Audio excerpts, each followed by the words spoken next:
Hello मित्रांनो, कसे आहात?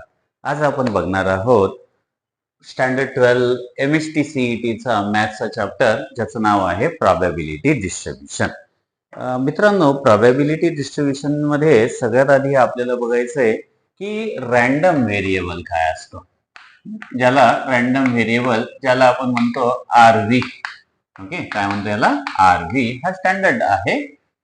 परीक्षेत सुद्धा हा आरव्ही शब्द तुम्हाला आढळेल. सो रँडम व्हेरिएबल म्हणजे असा व्हेरिएबल की जो रन टाइमला आपण घेतो. जसं आपण म्हणतो ना, suppose age of father is X, तसा हा रँडम व्हेरिएबल आहे. आता याच्यामध्ये दोन टाइप्स असतात. एक असतो डिस्क्रीट आणि दुसरा असतो कंटिन्युअस. डिस्क्रीट म्हणजे ज्याला मी काउंट करू शकतो, जसं नंबर ऑफ स्टुडंट्स, हे मी मोजू शकतो, बरोबर. म्हणजे हा झाला डिस्क्रीट. आणि कंटिन्युअस म्हणजे ज्याला काउंट नाही करता येत, ज्याला मला मेजर करावं लागतं. जसं समजा इंटेलिजन्स ऑफ अ पर्सन. आता पर्सनचं इंटेलिजन्स जे आहे हे मला काउंट नाही करता येत, मला ते मेजर करावं लागतं. किंवा हाईट ऑफ अ पर्सन तुम्ही म्हणू शकता की ज्याच्यामध्ये मला ते मेजरच करावं लागतं. आता हा जो पहिला आहे डिस्क्रीट, तो आपण बघणार आहोत. बघा, आता याच्यामध्ये पहिला टॉपिक जो असतो त्याला म्हणतात प्रोबॅबिलिटी मास फंक्शन.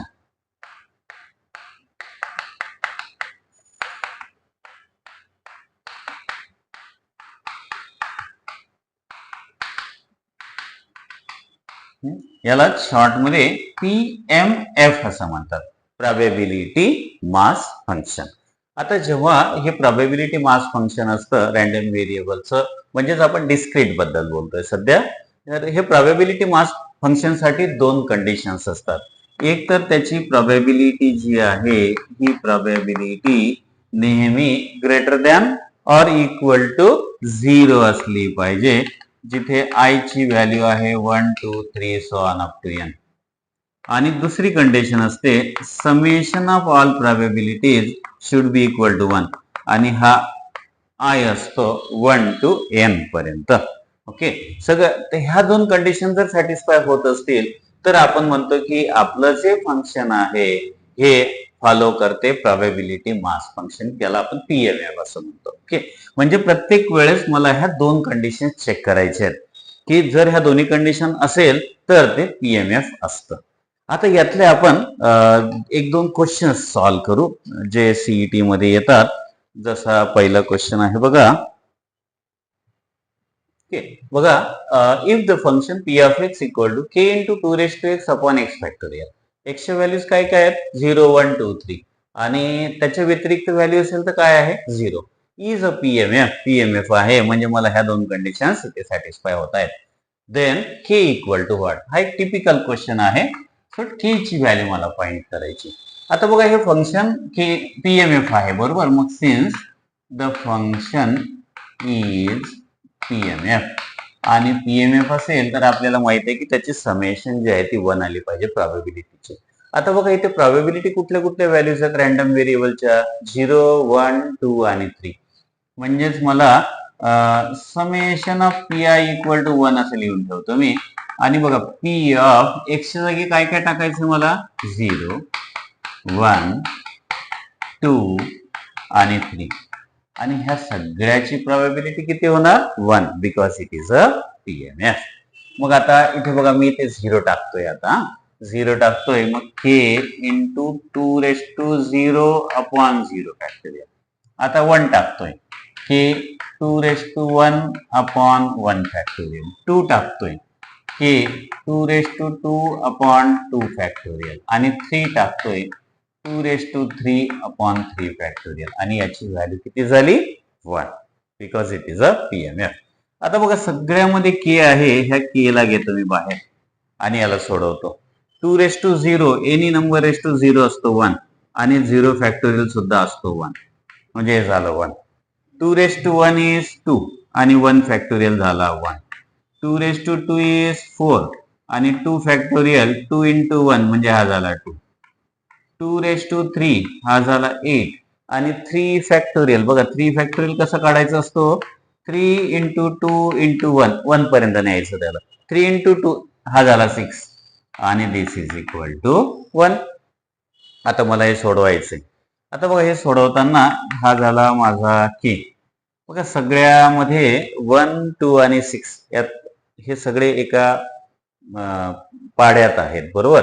आणि सगळ्यात मोठा एलिमेंट आहे 6, याला म्हणतो आपण एलसीएम. एलसीएम घेऊन टाकला आणि ह्या प्रत्येकाला आता 6 ने मल्टिप्लाय करायचं. जसं आता याला 6 ने मल्टिप्लाय केलं, 6 इंटू 1 हा झाला 6, याला 6 ने केलं 6 इंटू 2 हा झाला 12, याला 6 ने केलं. आता याला 6 ने करताना हा 2 ने डिवाइड सुद्धा होईल, म्हणजे 2 3 जार आणि 2 3 जार 3 4 जार 12, आणि याला 6 ने केलं, हा 6 6 निघून जाईल, हा होणार फक्त 8. हे लक्षात आलंय. 6 ने मल्टिप्लाय केलं, 6 1 जार 6, 6 ने केलंय 6 2 जार 12, इथे 6 ने केलंय, हा 2 ने डिवाइड होत आहे, म्हणजे हा 2 3 जार आणि मग 3 इंटू 4 झाला 12. इथे 6 ने केलं, 6 6 गेला, हा झाला 8. आता याला मला ऍड करायचंय. बघा आता this is 12 plus 6 18 plus 12 20 30 38 by 6 and this is equal to 8, बरोबर. मग आता के जर काढायचं असेल तर आता हे बघा लेफ्ट साइडला आहे, हा जर तिकडे गेला तर काय होणार, उलटा होणार, म्हणजे 6 वर जाणार आणि 38 माझा खाली येणार. आता ये तो 2 से डिवाइड होगा, 2 3 जार आणि 2 19 जार, म्हणजे माझा आन्सर आलं 3/19, म्हणजे C is my correct answer. Clear. आता बघा मित्रांनो पुढचा क्वेश्चन काय, इफ DRV म्हणजे काय, discrete random variable x has following probability distribution. आता बघा मग काय होतं, आपल्याला फंक्शन दिलं होतं. आता काय केलंय त्यांनी, टेबल बनवलाय. म्हणजे रॅन्डम व्हेरिएबलच्या ह्या आहे माझ्या वेगवेगळ्या व्हॅल्यूज, कुठून कुठपर्यंत, 1 पासून 7 पर्यंत, आणि त्याची प्रोबॅबिलिटी वेगवेगळ्या प्रोबॅबिलिटीज दिल्यात, आणि यावरून मला के काढायचा आहे. आता बघा मेथड तीच आहे की माय फंक्शन इज अ PMF. मग since the function is a PMF, आणि मग PMF असेल तर आपण काय करतो, सगळ्या प्रोबॅबिलिटीज ऍड करतो. आता कुठल्या कुठल्या आहेत, 1 पासून 7 पर्यंत आहेत, बरोबर.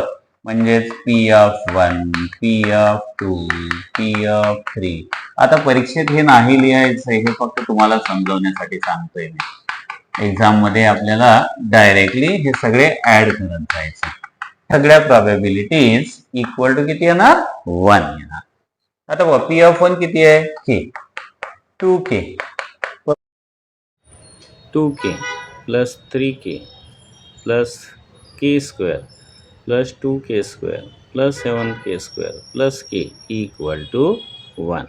ह्या सगळ्यांची ॲडिशन किती होणार आहे, 1 होणार आहे. आता मित्रांनो हे सगळे ॲड करताना एक लक्षात ठेवायचं आपल्याला की एक प्रॉपर फॉर्मॅटमध्ये आपल्याला हे लिहायचं आहे. जसं आपलं क्वाड्रॅटिक इक्वेशन असतं बघा, k square plus 5k plus 3 equal to 0. म्हणजे याच्यामध्ये आधी स्क्वेअर टर्म आपण आधी लिहितो, नंतर केची टर्म लिहितो आणि मग नंबर लिहितो. आता केच्या टर्म ॲड केल्या तर किती होईल, k square plus 2k square plus 7k square, हा झाला 10k स्क्वेअर. त्यानंतर केच्या टर्म्स बघा किती आहेत, k plus 2k 3k plus 2k 5k plus 3k 8k. Okay, म्हणजे हा झाला तुमचा 9k, आणि नंबर किती आहे 1, तो लेफ्टला गेला तर काय होणार, -1 इक्वल टू 0. ओके, आता हे झालं आपलं क्वाड्रॅटिक इक्वेशन. याचे आपल्याला आता फॅक्टर्स पाडायचे आहेत, बरोबर. म्हणजे 10 इंटू -1 हे झालं -10. याचे आता फॅक्टर्स पाडायचे आहेत. आता 10चे फॅक्टर्स काय पडणार बघा, ज्याची सम आली पाहिजे +9. म्हणजे आपल्याकडे एकच चॉईस आहे, 10 1 जार 10, बरोबर, 10 1 जार 10. आता याच्यामध्ये साईन काय द्यायचं, एकाला तरी मायनस द्यायचं आहे मला. आता एक लक्षात ठेवायचं की जी मधला नंबर आहे त्याचं साईन म्हणजे 9चं प्लस आहे, ते मोठ्या संख्येला द्यायचं, म्हणजे 10ला प्लस आणि 1ला मायनस. ओके, म्हणजे 10 इंटू -1 काय झाला -10 आणि 10 - 1 हा झाला +9, म्हणजे आपलं बरोबर आहे. आता आपण काय करत असतो, पहिली टर्म ॲज इट इज लिहायची, दुसऱ्या टर्मला 2 पार्टमध्ये स्प्लिट करायचं, म्हणजे 9Kच्या जागी 10K आणि -1K. -1 = 0. ओके, आता पुढे काय, पहिल्या 2 टर्म्स घ्यायच्या आणि 2 टर्म्समधून काय कॉमन निघते ते बघायचं. बघा 10K कॉमन येतं, ब्रॅकेटमध्ये काय राहिला, 10K स्क्वेअरमधून 10K गेला तर काय राहिला, फक्त K, आणि दुसऱ्यामधून फक्त 1. ओके, आणि दुसऱ्या 2मधून आता काय कॉमन निघतं आहे, तसं तर काय दिसत नाही आहे कॉमन, पण इथे -1 दिसतं आहे आपल्याला, बरोबर. -1 गेला तर ब्रॅकेटमध्ये काय राहते, K + 1 = दोन्हीचं साईन बदलणार. आता आपल्याला काय करायचं आहे, जे कॉमन ब्रॅकेट आहे ते ब्रॅकेट एकदा लिहायचं आहे, K + 1, आणि दुसऱ्या ब्रॅकेटमध्ये राहिलेल्या टर्म्स म्हणजे 10K - 1 = 0. आता 2 ब्रॅकेट आल्यानंतर आपण काय करत असतो, आयदर पहिलं ब्रॅकेट = 0 और दुसरं ब्रॅकेट = 0, म्हणजे K + 1 = 0 और 10K - 1 = 0. आता बघा पहिल्यावरून Kची व्हॅल्यू काय होणार, K = -1, आणि दुसऱ्यावरून -1 पलीकडे गेला, 10K = +1, म्हणजे K = 1/10. आता बघा आपल्याला Kच्या 2 व्हॅल्यूज मिळाल्या, पण आपल्या आन्सरमध्ये तर एकच व्हॅल्यू आहे.